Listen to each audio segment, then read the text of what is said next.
ఈ ప్రాంతం ప్రధానంగా agency area, fifth schedule area. ఈ ప్రాంతంలో అధికంగా ఆదివాసులు నివసిస్తారు. ఈ ప్రాంతంలో పరిపాలన సులభతరంగా ఉండాలని చెప్పేసి ఆ రోజే బ్రిటిష్ కాలంలోనే 1924లో ఏజెన్సీ రూల్స్ 1924 తీసుకురావడం జరిగింది.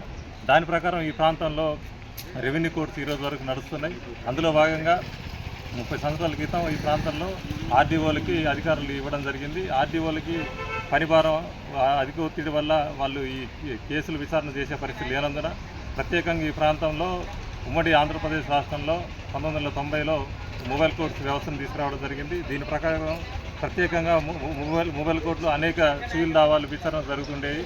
ఇలాంటి పరిస్థితుల్లో ఈరోజు వరకు 30 సంవత్సరాల కాలం తర్వాత ప్రభుత్వం ఒక అనాలోచిత ధోరణితో జీవో నెంబర్ 70ని తీసుకురావడం జరిగింది. దీని ప్రకారం మళ్ళీ యథాతథంగా గతంలో ఆర్డీఓలకు ఏదైతే పవర్స్ ఉన్నాయో ఆ పవర్స్ని పునరుద్ధరించడం జరిగింది.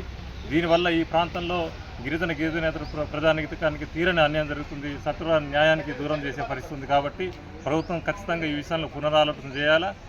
గతంలో ఏదైతే మొబైల్ కోర్టుల వ్యవస్థ ఉందో దాన్నే పటిష్టపరిచేసి రెగ్యులర్ మేజిస్ట్రేట్ని పెట్టాలి, ట్రైనీ ఆఫీసర్ని పెట్టాలి, స్టాఫ్ని పెంచాలి, బడ్జెట్ పెంచే విధంగా ఆ దృష్టితో ముందుకెళ్లాలని చెప్పి మేము కోరుతున్నాం. ఆదివాసీ సంఘాలు జేఏసీ తరఫున దీన్ని కానీ జరగకపోతే మేము ఆదివాసీ సంఘాల ఐక్యవేదిక తరఫున ఉద్యమాన్ని తీవ్రతరం చేసేసి ప్రభుత్వం మీద ఒత్తిడి తీసుకొచ్చి దాన్ని రద్దు చేసేదానికి మేము ముందుకెళ్తామని చెప్పేసి ఈ సందర్భంగా మేము తెలియజేస్తాం. ఉమ్మడి ఖమ్మం జిల్లాలో గత 30 సంవత్సరాల క్రితం ఏజెన్సీ డివిజనల్ ఆఫీస్ దగ్గర సివిల్ మరియు క్రిమినల్ కోర్టులు నడుస్తూ ఉండేది. తర్వాత 406 జీవో ద్వారా ప్రభుత్వం ఏజెన్సీలో ఉన్న 29 మండలాలని ప్రత్యేక అధికారిని నియమించి మొబైల్ కోర్టు నియమించింది 406 జీవో ద్వారా. మరి 29 మండలాల్లోని 19 మరి ఏజెన్సీ ఏదైతే మండలాలు ఉన్నాయో దాన్ని 406 జీవో కింద తీసుకొచ్చారు. డైలీ కోర్టు నడుస్తూ ఉంది. కక్షిదారులు ఎక్కడి నుంచి వచ్చినా కూడా వాళ్ళకి మరి సత్వర న్యాయం జరుగుతూ ఉంది.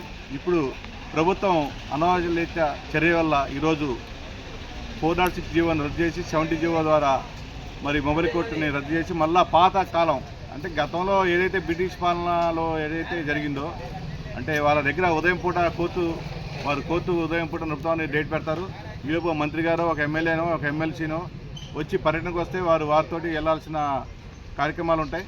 ఆ రోజంతా కోర్టు అంతా నడవదు. కాబట్టి 406 జీవోని మళ్ళీ తిరిగి పునరుద్ధరించాలని, లేదంటే ప్రత్యేకమైన జ్యుడిషియల్ ఆఫీసర్ కానీ లేదా ట్రైనింగ్ ఆఫీసర్ కానీ భద్రాచలం ఏజెన్సీలో ఒక ప్రత్యేకమైన కోర్టు పెట్టి ఈ ఏజెన్సీ మండలాల్లో ఉన్న మరి కక్షిదారులందరికీ కూడా సత్వర న్యాయం అందాలంటే, ఈక్వల్ జస్టిస్ నడవాలంటే తప్పనిసరిగా ఈ యొక్క మొబైల్ కోర్టు మళ్ళీ పునరుద్ధరించాలని కోరుతా ఉన్నాను.